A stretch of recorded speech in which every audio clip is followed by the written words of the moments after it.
All right, hold on, this is it. This guy's name is Jack. Jack Cartwright, like Bonanza, dude. Hello. Hey. How y'all doing? Jack Cartwright. Nice to meet you. Frank Fritz.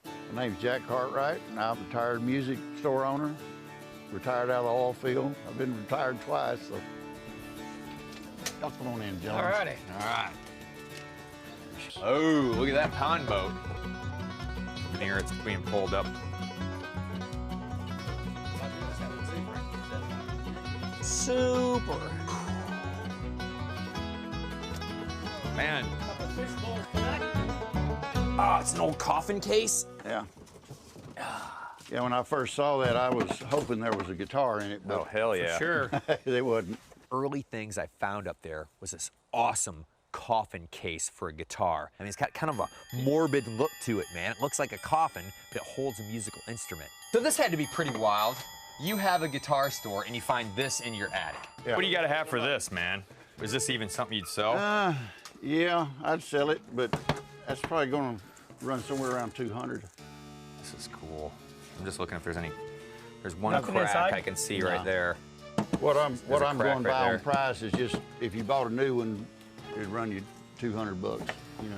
Well, there's a crack here in the top of it. Goes all the way across the top. Yeah, I saw you put that there. Yeah, yeah. And it's, Whenever you- it's whenever you- separating here. Whenever you stepped on it a while ago, How about 100 and a half? It's got the top's cracked on it. And it's been repaired, and that does give it some personality, but I'll tell you what, split the difference with it. what, 175? 175? All right. All right. All right, my friend. We'll make sure it goes to a good home. We have a store in Nashville. This is gonna be something that's gonna be really easy to sell. Mike and Frank went crazy when they went up in the attic. They enjoyed it. They found a lot of stuff up there that they connected to. Y'all gonna be careful now. See you, Jack. All right, later.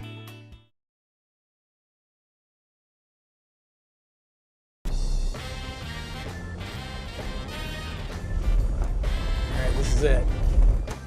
This guy's off the beaten path. Hey, you can? Yeah. I buy stuff I like around Vermont, New Hampshire, Maine. It's very much a fun thing. I enjoy doing it, you know. But there comes a time where you gotta let go of stuff. You're thinking about downsizing some stuff? Trying. It hasn't worked yet. Well, you got, Ken, you got to start somewhere.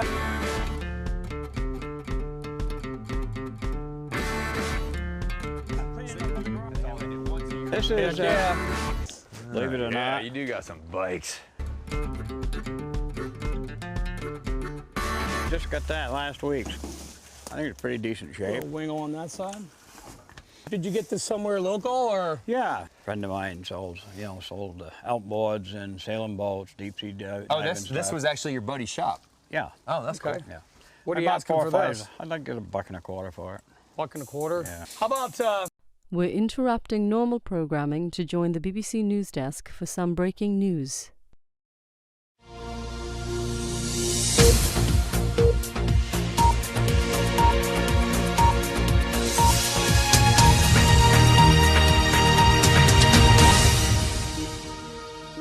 Welcome to the BBC News Desk. We have breaking news of a serious incident between Russian and NATO forces near the coast of Latvia.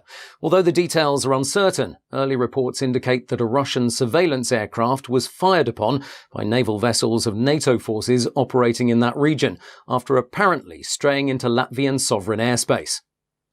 It's unclear at this stage whether the Russian aircraft was shot down or not. This incident comes in the wake of a similar event some time ago, in which 2 Russian pilots were killed after being shot down by Turkish surface-to-air missiles near the border with Syria. It's not known what caused this latest incident or at exactly what time the conflict took place, but it is believed that it happened earlier today and that Russian forces have returned fire. The government has convened a meeting of the Emergency Cobra Committee, and senior members of the British military have been seen entering 10 Downing Street. There were chaotic scenes earlier today as Prime Minister Theresa May was rushed back to Downing Street as details of the international crisis began to emerge. She had been due to attend a meeting with senior business leaders in the city today, followed by a cross-party governmental committee meeting on electoral reform, but these plans have been cancelled in light of current developments. A government spokesperson said that no statement will be issued until the situation becomes clearer. Kate Miller reports. News of the outbreak of military action between Russia and NATO has been greeted across the globe with expressions of concern and alarm. There are unconfirmed reports that Russian forces have retaliated by engaging in direct fire against several NATO warships. 2 US cruisers, the USS Princeton and the USS Gettysburg, are reported to be in the region, but it's not known if they were directly involved in the incident. The Ministry of Defence has yet to confirm these reports, stating that the situation is changing rapidly and that they'd be making a formal statement in due course, but acknowledging that something very serious has happened. In Europe, senior military leaders have been meeting at regional NATO headquarters, indicating that a response to what they describe as unwarranted Russian aggression is being planned. A general military alert has been issued across Europe, including the deployment of over 50,000 NATO troops to key points along the central border to Russia, and the activation of over 200,000 reserve troops from France, Germany, Holland and the UK. The first contingent of British troops has already left RAF Brize Norton.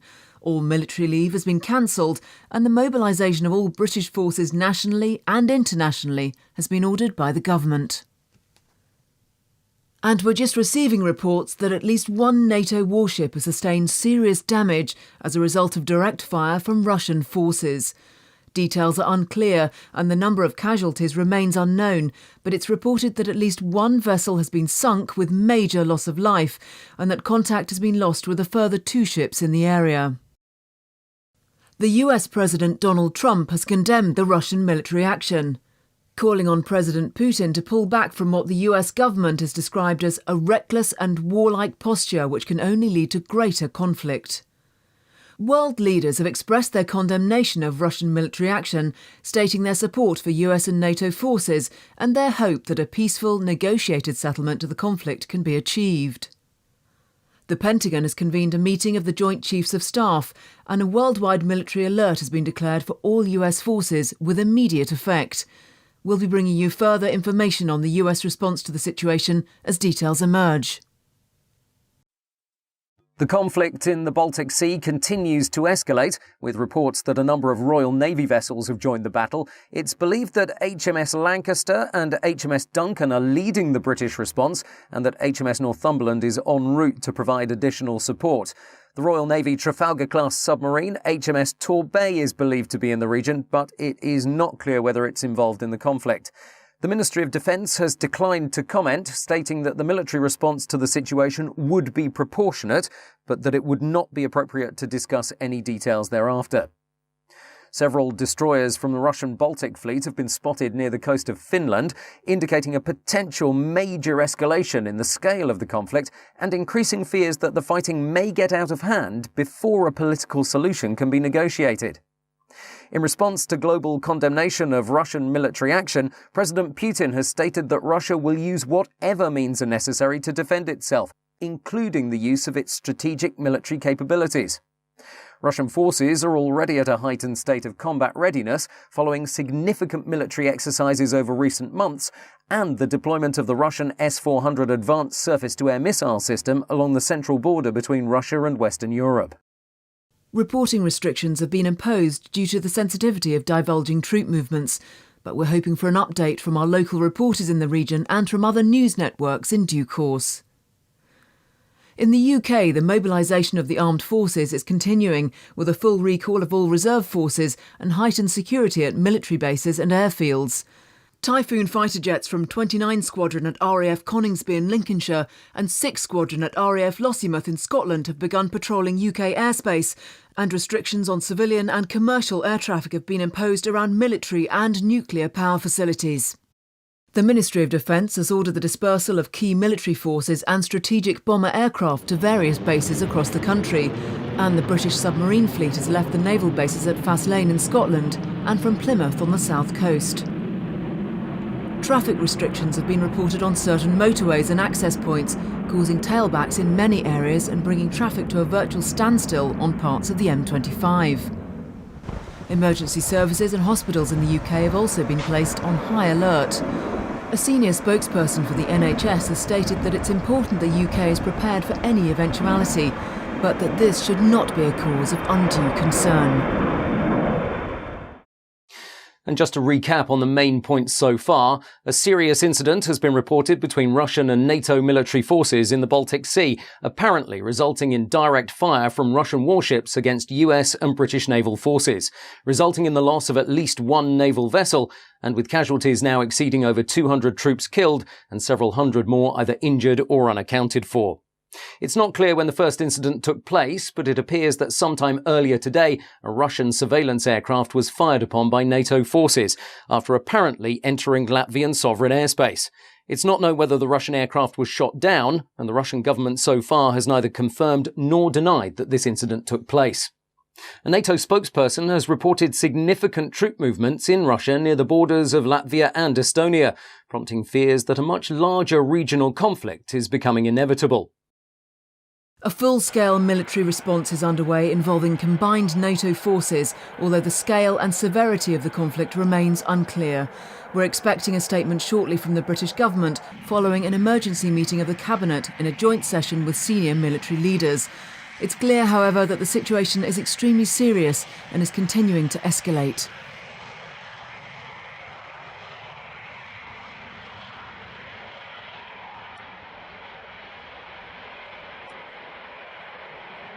Downing Street has confirmed that all parliamentary sessions have been suspended for today and that heightened security measures have been put in place around major governmental and military facilities. Reporting restrictions have also been imposed on all major news networks, reflecting what the government described as a sensitive and volatile situation which represents a substantial and immediate threat to our national security.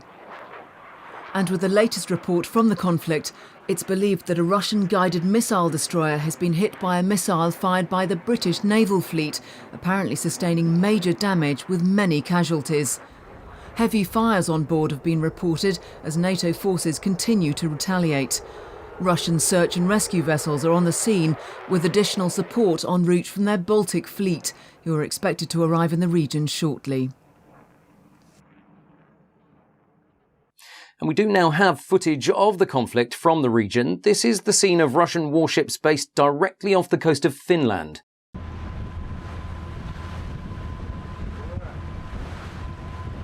These are truly extraordinary scenes. Russian warships firing directly at US and British forces from NATO in what now must surely represent a state of war.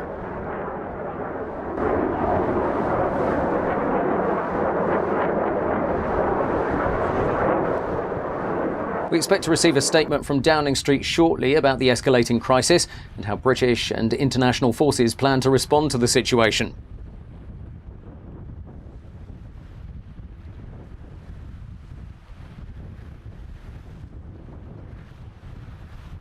And we've just heard that the government has passed the Emergency Powers Act, bringing the country into a formal state of war preparation and suspending many peacetime activities and functions. Central government in the UK has been suspended, and power has now been passed instead to a system of local officials dispersed across the country. Emergency response and civil defence authorities have been placed on the highest level of alert, and preparations are underway in case the UK itself comes under direct attack. And let's go live to NATO regional headquarters in Brussels, where defence and foreign ministers from various NATO member countries and their allies continue to arrive.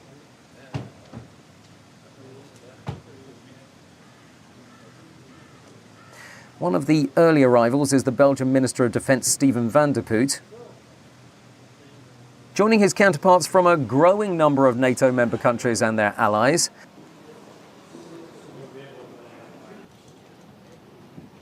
And we see the arrival of representatives of the Danish government. Yes, we believe that this is Michael Zilmer-Johns, the Danish ambassador to NATO. And in the latest update on the conflict, fighter and surveillance quick reaction alert aircraft have left NATO combined air operations centres in Germany and Holland, as well as from NATO Air Force bases in the Baltic countries. There are reports that Russian heavy bombers have attacked the main NATO Air Force base in Lithuania, apparently resulting in heavy damage with many casualties. We understand that this is where combined forces from France, Spain and Portugal are based, mainly Typhoon and Mirage fighter jets.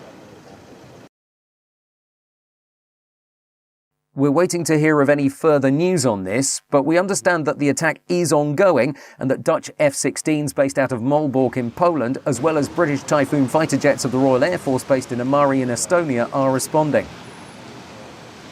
Clearly, something major is underway here in Europe as NATO plans its response. And we have another arrival. The security here is very heavy. There are armed officers surrounding the area. And this is the German Minister of Defense, Ursula von der Leyen, speaking with senior military commanders. We get a real sense of the seriousness of the situation. And again, not wanting to address waiting reporters. And we'll come back to NATO headquarters in Brussels. We expect the British Secretary of Defence to arrive there shortly. But for the moment, let's go back to Kate Miller to see what the latest developments are. Kate. Thanks, John. And in a further dramatic development in the growing international crisis, Russian troops have crossed the border into Estonia and Latvia.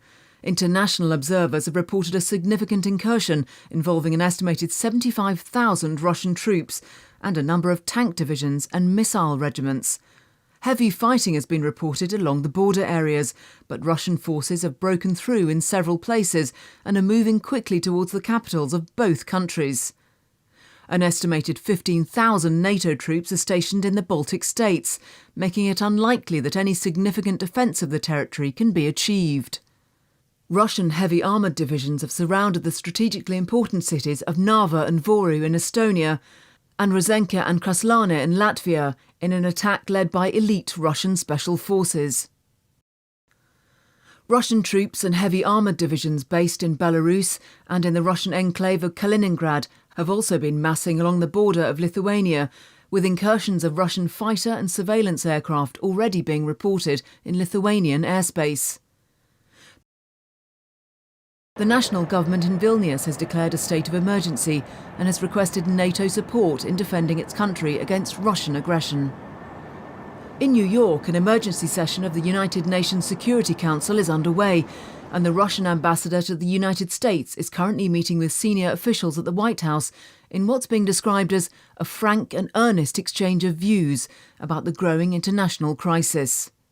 In Moscow, Russian President Vladimir Putin has defended the actions of his military forces, stating that Russia has been provoked beyond measure by years of political and military encroachment by Western nations, and that the time had come to assert its right to defend legitimate cultural and political interests in former Soviet countries.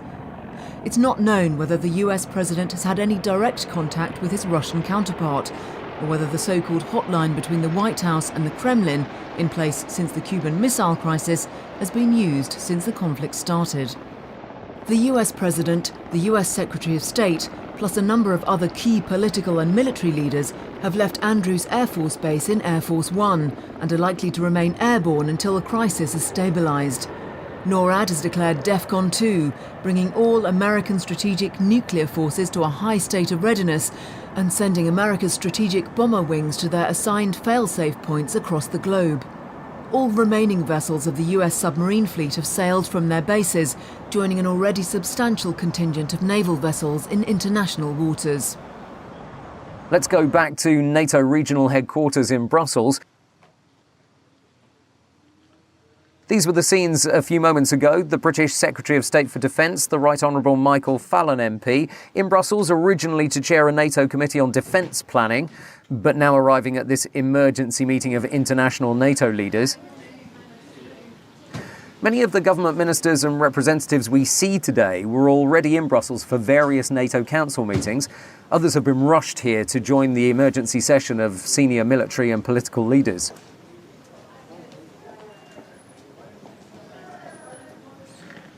And the Defence Secretary seems to be speaking with reporters. He's completely surrounded. But let's try to listen in to what's being said. Well, this is further reassurance for our allies on the eastern flank of NATO for the Baltic states and for Poland. And that is part of our policy of more persistent presence on the eastern side of NATO to respond to any further Russian provocation and aggression. Large numbers of troops? A small number of troops to start with. Except that NATO is on the back foot. NATO and Britain, of course, therefore, have all been outfoxed by the Russians. Well, Russia is making a very dangerous situation. Russia is making a very serious situation much more dangerous. And we'll be meeting today to see what we can do to de-escalate this crisis, particularly in terms of air safety. We've seen something I didn't think would happen again in my lifetime. We've seen him trying to change international borders by force in Europe. France, the United States and ourselves have nuclear weapons. The rest of NATO enjoys the protection that gives. And by the way, a number of their air forces, of course, are committed and ready to be able to carry nuclear weapons. We're not aiming them at Russian cities. But the whole purpose of having nuclear weapons is that any of our adversaries should be left unsure as to the precise circumstances in which we would fire them. Michael Fallon, thank you very much for joining us. I know it's a busy day for you.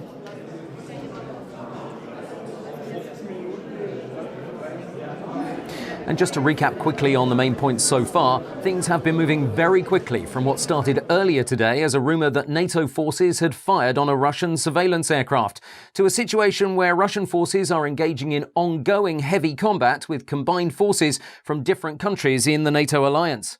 Russia has invaded Estonia and Latvia with an estimated force of 75,000 troops and a number of tank divisions and missile regiments. The international response has also been significant. Israel has warned against any moves against its territory and has declared a state of national emergency. China has advised NATO to use caution in the way it responds to the ongoing situation in Europe. A spokesman from the US State Department has confirmed that Chinese officials have also warned the US against any military activity in the South China Sea from its bases in the Philippines, stating that any such action would be interpreted as an act of aggression and would be dealt with accordingly. North Korea has declared its support for Russia and has begun mobilizing an estimated 300,000 troops along the border to South Korea, increasing concerns that the growing military crisis in Europe will spread to other international locations. The governments of South Korea and Japan have expressed their concern at the increasingly belligerent statements of the North Korean government, stating that the nuclear capabilities of North Korea remain unknown, but represent an immediate and significant threat. There are reports of massive troop movements within Russia, and there are real concerns that this conflict might escalate rapidly. Reuters news agency has reported that the much-feared Topol-M mobile missile launchers are being moved into strategic positions along the central frontier to Europe, so Russia is sending a very clear signal to NATO's Central Command. The representatives of the Polish government have just arrived. Surely they'll have serious concerns about Russian military intent, especially given their proximity to the Baltic states. Polite smiles all round, but the sense of urgency and tension is clear. And almost straight away we have another arrival. I'm not completely sure which country this delegation's from. This is live from Brussels. We can really feel the sense of urgency and tension in the air. Security is extremely tight and very few of the representatives really want to stop and talk to the media. Clearly, this is a situation of the utmost seriousness and no doubt a full military response is being planned. And in breaking news, Buckingham Palace has announced that the Queen and senior members of the royal family have been evacuated to a secure location outside London. No details have been given, and it's not clear when exactly the evacuation took place, but sources indicate that the decision was based on advice from the Defence Secretary, who's currently attending an emergency session of senior NATO military leaders in Brussels. The Queen is apparently fully aware of the ongoing situation and is being kept informed of developments as they occur. Buckingham Palace has said that they will not be issuing a formal statement beyond this announcement, but that they urged people to remain calm and to monitor the situation closely. The Polish government has expressed their concern about the accumulation of Russian forces along its northeastern border with Belarus. fearing that they may push towards Germany and in doing so reclaim many regions within its country that used to be under Soviet control. Poland for many years has permitted NATO early warning and defence missile systems on its territory in a move seen as provocative by the Russian military, and these are likely to be targeted by Russia in any significant move of its army towards Western Europe. Large-scale evacuations have already been reported in Warsaw and Krakow, prompting fears that the movement of people away from major cities might interfere with the deployment of troops and military vehicles to key defence positions. All civilian and commercial air traffic in the region has been suspended, and emergency civil defence measures have been initiated by the Polish government. We can now go to our senior military correspondent, retired Army General and ex-head of British Armed Forces, Sir Norman Fairchild, who's been closely monitoring the situation. Thank you for joining us, Sir Norman. Firstly, can you give us your assessment of the situation and where you think things might go from here? Well, this is clearly a very serious situation, but one I have to say that might have been foreseen. It has been clear for some time that there's been a more fundamental tension between Russia and the West regarding the encroachment of NATO forces and defense systems upon the Russian border and historical territory, so this possibly has been coming for some time. The conflict in the Ukraine and in Syria has significantly increased the likelihood from the various forces would come into direct conflict at some stage, and this is certainly something that many people feared might happen. So is this possibly something that Russia has been planning for? Well, I think we need to bear in mind that Russian forces have been building their military strength for a number of years, investing heavily in advanced technology and having a level of war readiness that few countries could claim. We have seen several large-scale military exercises by Russian forces, which of course is a convenient way of disguising the deployment and positioning of its military assets, and they of course know that Western forces are already fully committed in various conflicts in the Middle East. I have to say that I'm not convinced that this particular episode, as serious as it is in itself, is the full picture. I believe that this is part of something much bigger and is more likely, in fact, to be a diversion from Russia's true military intent, which remains to be seen. We've seen that the government has passed the Emergency Powers Act. Most people will be unfamiliar with what this means, so can you tell us what the significance of this is in military terms? The significance really is twofold. The first is the level of readiness it brings, preparing the country for a state of war and bringing all British armed forces to the highest possible levels of planning and preparation. This necessarily includes the British strategic nuclear deterrent. This, of course, has never happened before, so how quickly and effectively we can respond remains to be seen. But clearly, there is a real urgency now due to the severity of the crisis. The second and possibly more serious implication is that it tells us that our intelligence services have assessed the threat as being very dangerous, so they clearly know that something is up. And we'll be returning to that conversation in a few moments. We interrupt to bring you news that the Ministry of Defence has reported what it refers to as a number of large-order detonations in the seas off the coasts of Estonia and Latvia. No details or confirmation of these reports attributed to local NATO observers have been received as yet, but it's understood that one of these attacks was targeted against key supply vessels carrying fuel and ammunition to NATO forces. We believe that there is footage of the attack from a military observation vessel, and we hope to have that shortly. In further breaking news, the government has taken control of British Airways, all cross-channel ferries, and the Channel Tunnel. They say it's a temporary step to help move troops and equipment to Europe. Thousands are currently stranded at Heathrow and Gatwick, and the Royal Navy has also been deployed to guard the North Sea oil rigs. The MOD have described this as a prudent, precautionary measure. And in a controversial move, the Turkish government has refused to allow NATO forces to use their sovereign airspace, warning that any such incursion would be seen as a hostile act. Reports indicate that Turkey has refused all air traffic clearance for NATO aircraft at Incirlik Air Base, and that Turkish military forces have refused to allow access into or out of the airbase. Turkey has recently strengthened its political and military ties with Russia, but its refusal to support NATO is likely to raise concerns that this action will compromise NATO military strategy and will allow Russia to more easily advance into former Soviet countries in southern Europe. A number of American B-52 long-range bomber aircraft have been seen leaving RAF Fairford, a primary forward staging base for United States Air Force strategic assets in the UK. It's not clear whether they're equipped with nuclear weapons, but a senior US military spokesperson has stated that a non-conventional military response may be required and that they needed to be prepared for any eventuality.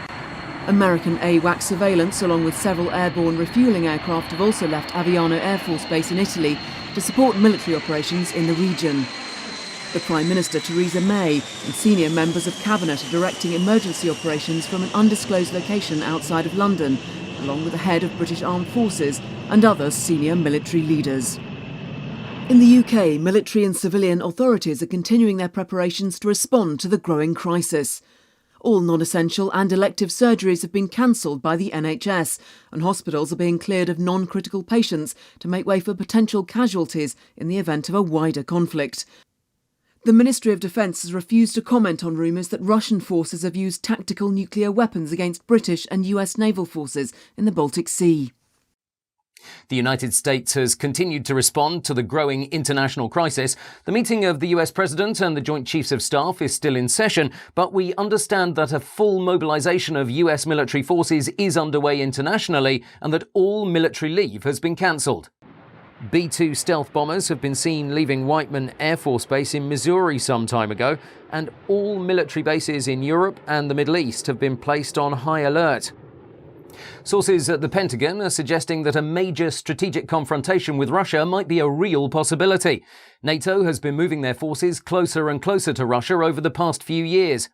And activating the Aegis missile system in both Poland and Romania very recently has caused serious consternation in Russia because of what they see as a first strike capability right on their doorstep. So they see NATO as the aggressor here. The number of NATO warships and armed forces currently positioned in the Baltic region suggest that NATO possibly knew that something might happen. These events come after a rather grand and elaborate ceremony in Moscow yesterday, in which President Putin made something of a rhetorical speech about the right of Russia to reclaim its interests in former Soviet Union countries, and to protect itself from the growing political and military influence of NATO. Nobody really paid much attention to this ceremony at the time, but it's certainly beginning to take on a new significance in light of current events. Russian state television has been broadcasting extraordinary scenes of President Putin personally directing military operations from a command centre. This looks highly organised and certainly suggests that the conflict was not just a spontaneous act. Clearly a lot of planning has gone into this. Let's listen in for a few moments. This is not live, but was broadcast within the last 30 minutes. Report in more detail on the operation. Mr. Commander-in-Chief, in accordance with your orders, we have intensified our aerial airstrikes together with intensifying the sorties. Our plan foresees engaging aviation sorties, long-range aviation from Russian-based airfields, including 25 strategic bombers and other aircraft. Mr. Commander-in-Chief, in accordance with your decision, as of today, the group of long-range bombers 222 delivered a group airstrikes on 6 targets from the Mozdok airfield.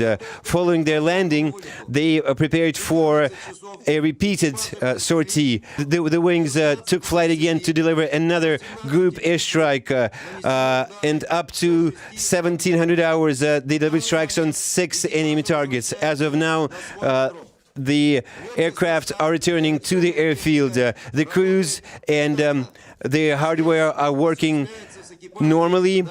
Mr. Commander-in-Chief, our personnel of our operations group is prepared to carry out the missions to protect the Russian Federation and its citizens. We've just received footage of one of the attacks against NATO warships, apparently taken from a stationary camera on board a NATO observation vessel, which was sailing close to a supply convoy carrying supplies of fuel, ammunition and military equipment. If we can roll the tape, you'll see a distant view of the supply convoy, partially masked by one of the fuel tankers in the foreground, a couple of kilometres or so away from the camera. What happens then is just incredible. It seems to be a huge detonation underwater. The blast itself was about half a mile wide and must have wiped out at least a dozen vessels in one go. Let's go straight to our military expert for his view on this incredible footage. Can you tell us what type of weapon you think the Russians are using here? I have to say that this is very disturbing. This is not a conventional torpedo by any means, and there is no doubt in my mind that Russia are using a nuclear-tipped torpedo, which generally has a yield of around 10 to 20 kilotons, and certainly would be capable of delivering the type of impact we've seen in this footage. And I have to say that this brings us into a completely different type of game. There is absolutely no way that NATO can compete against this type of weaponry by relying purely on its conventional forces. So the question is how they will choose to respond in light of these developments. And we're receiving alarming reports that Russian special forces, backed by fast attack helicopters and paratroop regiments, have crossed the southern and northern borders into Finland, moving quickly towards Helsinki and sending NATO forces into disarray as they try to respond to this massive Russian attack. We don't have any further details at this time, but this is evidently a move towards Sweden and Norway in what must be a major push towards Western Europe. We understand that the Russian Northern Fleet, led by the Kirov-class battlecruiser Peter the Great, has taken up a strategic position in the Norwegian Sea, and we believe that they have very considerable military assets, such as fighter jets, advanced amphibious and landing craft, Akula-class submarines, and of course hundreds of cruise missiles, including those capable of carrying nuclear warheads. Having already crossed the border into Latvia and Estonia, and now into Finland, the looming question is how far Russian forces will go.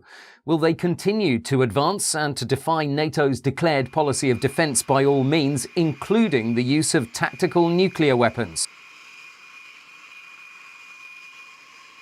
We're now being joined by our colleagues at the BBC studios in Manchester, who'll be helping us as we bring you live news. Let's hand over for the moment to my colleague Simon Kendall. Simon. Thanks, John. We've been watching the situation with concern and will be providing any updates and information possible. We're also here in case Broadcasting House in London needs to be evacuated, which we believe is a possibility.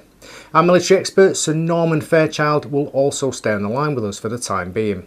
But for the moment, let's get the latest news from Kate Miller. Kate?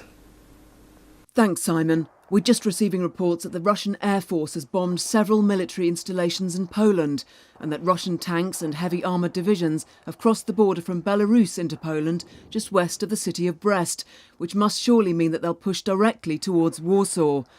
Russian paratroopers have surrounded the strategically important port of Gdansk and heavy fighting has been reported in the area. We've also had news that the Russian Air Force has attacked NATO missile defence systems in Romania and that Russian paratroopers have taken control of Odessa in Ukraine. Warships from the Black Sea Fleet have been spotted off the coast of Romania and reports indicate that Russian special forces have landed just north of the city of Constanta. The NATO military base at Deveselu in Romania has been hit by cruise missiles fired from the Russian guided missile frigate Admiral Grigorovich, with over 40 confirmed fatalities and heavy damage to buildings and runways. The government of neighbouring Moldova has declared a state of surrender and has pledged allegiance to the Russian state, providing a potentially important staging position and indicating Russian intent to push northwards and retake the western half of Ukraine. An estimated 20,000 Russian troops are reported to be massing on the border of Belarus, just north of the Ukrainian capital of Kiev, furthering concerns that a complete invasion of the former Soviet country is underway. The Russian government has warned against any NATO interference in its military activities in Ukraine and the Baltic region, stating that any hostile action by NATO forces would require a full retaliatory response against Western Europe and the United States. A statement from NATO Central Command is expected shortly, and we'll bring you that as soon as it comes in. So Norman, what's your assessment of the situation given this latest news? Clearly this is a very worrying development, and there can be no doubt now that this is part of an orchestrated and premeditated strike by Russia against the West. NATO will have to respond, but we've clearly been caught napping. The West is totally unprepared for this type of scenario, so I think we're in serious trouble here. NATO Central Command has confirmed that Russia has invaded Romania, adding that giant Antonov and Ilyushin military cargo aircraft of the Russian Air Force have dropped elite Russian special forces and heavy combat equipment and vehicles within 20 kilometres of the eastern border of Hungary and south of the Romanian border to Ukraine. There's been no official statement from the Romanian government, but it's understood that no retaliatory action is likely to be initiated by Romanian armed forces. The government of Ukraine has repeated their expression of concern and has requested direct military action by NATO against massing Russian forces. The Russian government has repeated its assertion that its action is in response to years of increasing encroachment and political interference by NATO and its allies, warning that they'll respond massively should NATO create any further escalation in the conflict. NATO has reported heavy fighting near the Latvian capital of Riga and has confirmed that Russian forces have seized control of Tallinn in Estonia. Russian forces are moving rapidly west towards Helsinki in Finland and are continuing to engage in heavy naval battles in the Gulf of Finland. In Poland, heavy fighting has been reported as Russian forces move towards Warsaw, both from the north and east. The strategically important port of Gdansk has been captured, increasing the Russian stronghold in the Baltic Sea and providing an important staging point for further military action towards Western Europe. Thanks, Kate. We now have on the line Keith Fuller, an expert in civil defence and chief advisor to the government on emergency measures and contingent planning. Keith, we appreciate you joining us. You, more than most people, will appreciate the seriousness of this situation, and we know that there's growing concern that this conflict might escalate into a more strategic nuclear confrontation.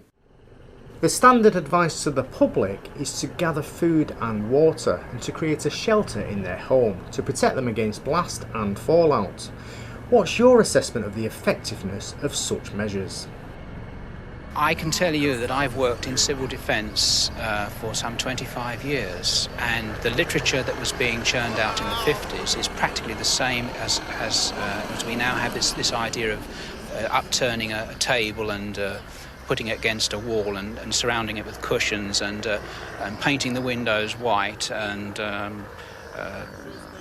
bringing in enough food to last for a fortnight into the room so that you can live in this room for a fortnight. I mean, good heavens, if this building is in the target area and it's shattered, broken in some way, then the fallout dust, which comes down immediately after the explosion in high levels, very heavy dust, the initial stuff that comes down, this will be very, very highly radioactive. It will not be stopped by cushions, it will not be stopped by wood, and the people that are sheltering in that makeshift shelter will certainly be dead within a few days to a few weeks from radiation sickness. But with respect, I know that you've been critical of government policy on civil defence, but this is the general advice from government sources. Surely it has some merit in protecting people if there's a major attack. Isn't this the whole basis of the principle of protect and survive? I would call it neglect and die in its present form, because I don't think anyone could survive in the cities in makeshift shelters. It's absolutely preposterous to expect anyone to survive under those conditions. Thank you, Keith. We're being joined live via Skype by our Eastern European correspondent Andreas Siebler, who's based in Warsaw. Andreas, can you update us on the situation in Poland? We have an alarming situation here in Warsaw. People are very concerned and many are leaving the city. A short while ago we had a strange incident. The sky lit up a number of times. I could see it through our windows. The light just changed and it was very unusual. We have a few fixed cameras overlooking the city on the top of our studio building, and we can see that something did happen a few moments ago. Nobody knows what is really happening. Andreas, we understand that the Polish government has declared a state of emergency, but have you witnessed any direct fighting or heard from anyone closer to the front line? We are hearing sirens over Warsaw. We think that something is about to happen. We have been told to get shelter as quickly as possible. Maybe they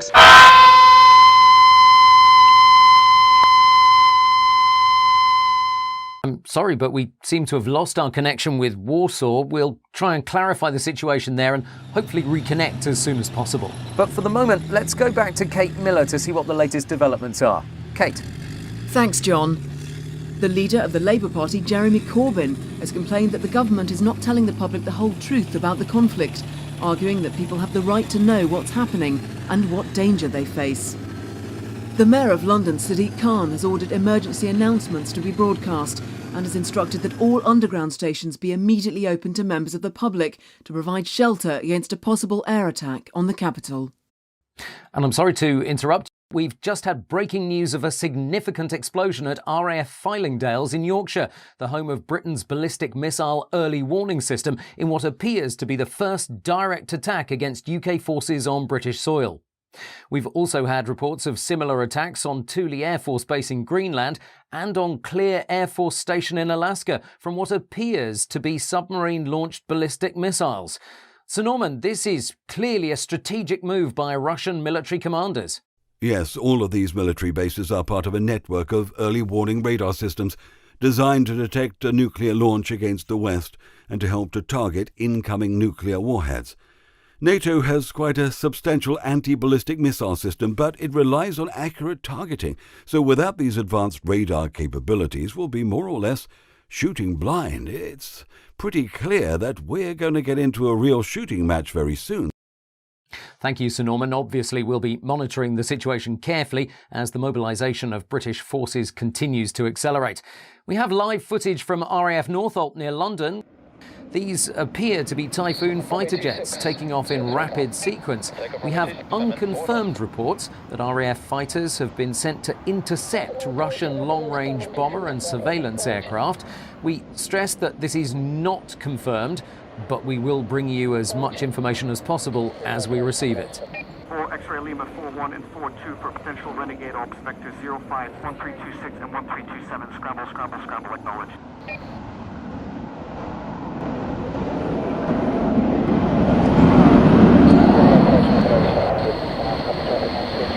This is quite a powerful image, the weather obviously deteriorating somewhat. Clearly heading straight to a high altitude as quickly as possible. The men and women of the Royal Air Force on their way into what must be a very uncertain future. Tango 7, USS moved to DEFCON 1. Secure the perimeter. Over. Roger that. Over.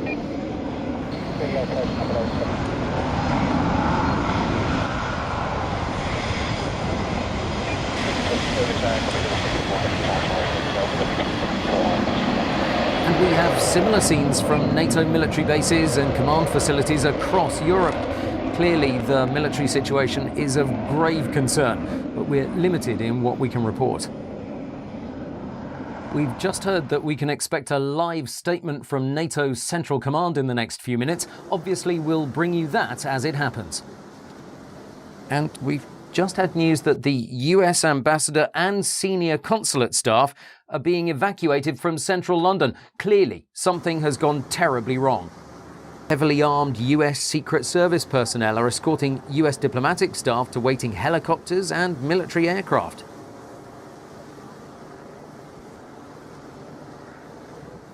We've just heard that the Pentagon and all major centres of government are being evacuated. I'm not sure if that's Green Park or St James's Park in London, or possibly Hyde Park. These scenes are just unbelievable. The sense of urgency is very clear. They're getting out as quickly as possible now.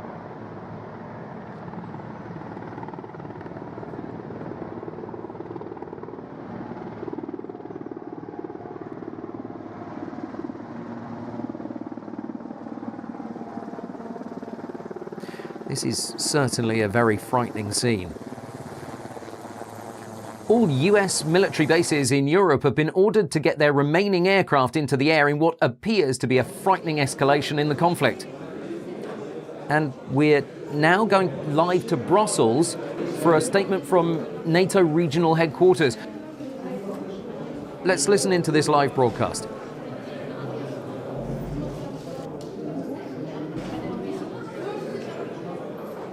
The Secretary General will start and then we'll be able to take a few questions. Secretary General. The security environment in which we meet today is dark. This nuclear saber rattling of Russia is unjustified, it's destabilizing, and it's dangerous. And this is something which we are addressing, and it's also one of the reasons why we now are increasing the readiness and the preparedness of our forces, and we are responding by making sure that NATO also in the future is an alliance which provides deterrence and protection for all allies against any threat.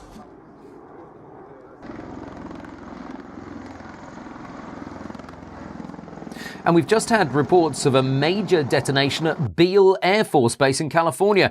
We've had amateur footage from a number of sources in Sacramento that clearly show a huge cloud from what appears to be a massive explosion in the distance. Beale Air Force Base is part of the US Ballistic Missile Early Warning System and is a very important strategic target. We're receiving several videos and photos from news agencies indicating that something very serious has happened in California. We're expecting a statement from the Federal Emergency Management Agency at any time now. And we've just had a statement in from NATO Central Command. Western forces have used battlefield nuclear weapons against advancing Russian troops in eastern Poland, and have also confirmed the destruction of the Russian city of Kaliningrad, which was a major military centre and submarine base. The Polish capital of Warsaw has been hit by a nuclear detonation, estimated to be in the 1 megaton range, targeted at advanced NATO positions to the east of the city, with no casualty figures as yet from its population of 1.7 million citizens. American B-2 strategic bombers have attacked Russian military bases in Belarus, and B-52 long-range bombers continue to approach Russian sovereign airspace. A NATO spokesman has said that efforts to contain the conflict are ongoing and that the American and Russian presidents are in direct contact at this time. The US president has assured the American public that everything is being done to resolve the situation peacefully and that the US government remains confident that the conflict can be contained. There are rumours that major Russian cities are being evacuated and that a national civil defence programme is underway to move citizens to underground shelters and subway systems. In Britain, the Ministry of Defence has said that it continues to monitor the situation very closely and that all efforts are being made to ensure the safety and security of the United Kingdom. The Prime Minister, Theresa May, is said to be gravely concerned about the escalating crisis, but has asked the public to remain calm and to be confident that everything's being done to resolve the situation peacefully. The Archbishop of Canterbury and other senior religious leaders have asked people to come together in prayer at this time of great peril and to have faith that goodness will prevail over the forces of destruction. And we've just had more breaking news that thermonuclear bombs of undetermined strength have exploded at NATO regional military headquarters in Brussels and at a major US military and radar base in Wiesbaden in Germany, resulting in the reported destruction of the city of Mainz and the outskirts of Frankfurt.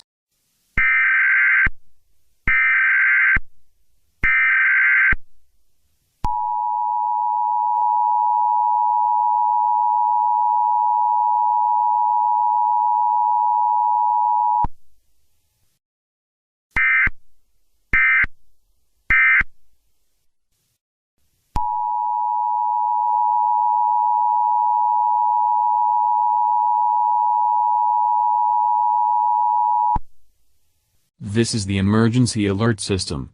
This is an emergency action notification broadcast on behalf of the Federal Emergency Management Agency. This is not a test. Approximately 3 minutes ago, NORAD detected a large-scale nuclear missile launch against the continental United States.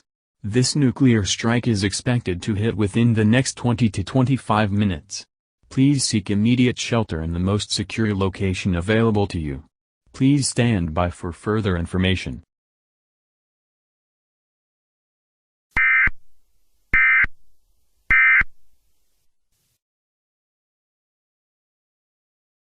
This is an emergency action notification broadcast on behalf of the Federal Emergency Management Agency. This is not a test. Civil defense authorities in your area have opened all public shelters and will be broadcasting emergency notifications also through local radio stations and via cell phone text messages. When nuclear impact is expected in your area, your local civil defense authority will broadcast a further emergency action notification. When you hear this message, your life will be in immediate danger, and you must seek shelter without delay. Please stand by for further information.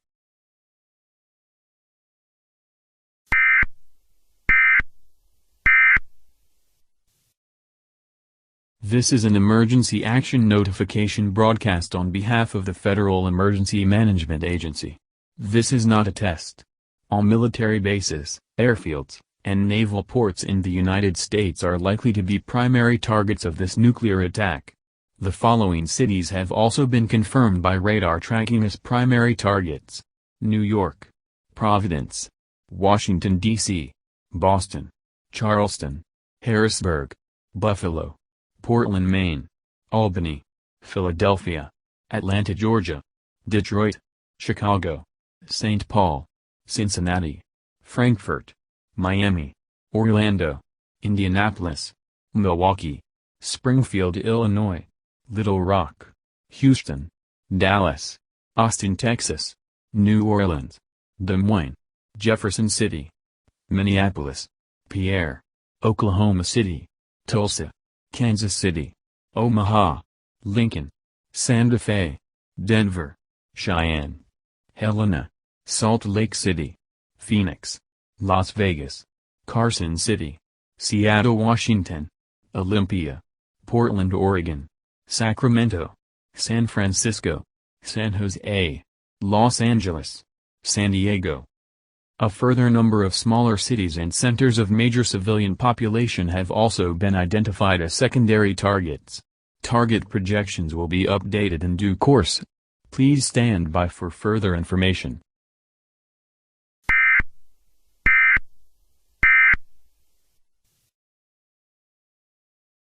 This is an emergency action notification broadcast on behalf of the Federal Emergency Management Agency. This is not a test. Civilians are advised to seek immediate shelter in the most secure location available to you. Do not go out of doors. Do not stay in any location in which you might be exposed to the direct flash from a nuclear detonation, and do not look at the nuclear flash, as this can cause permanent blindness or damage to eyesight. If you do not have a basement, you should find a secure location as far as possible away from external doors and walls, and use heavy furniture and materials to construct a secure inner shelter to protect you against blast and fallout.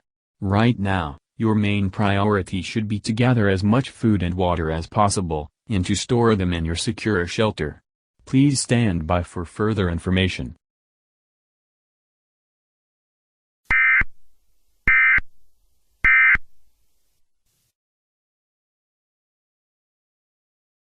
This is an emergency action notification broadcast on behalf of the Federal Emergency Management Agency.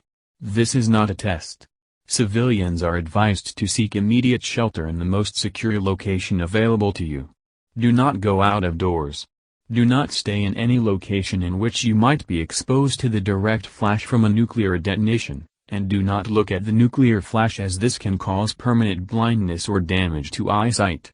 If you do not have a basement, you should find a secure location as far as possible away from external doors and walls, and use heavy furniture and materials to construct a secure inner shelter to protect you against blast and fallout. Right now, your main priority should be to gather as much food and water as possible, and to store them in your secure shelter. If you have any severe injuries or fatalities as a result of the attack, you should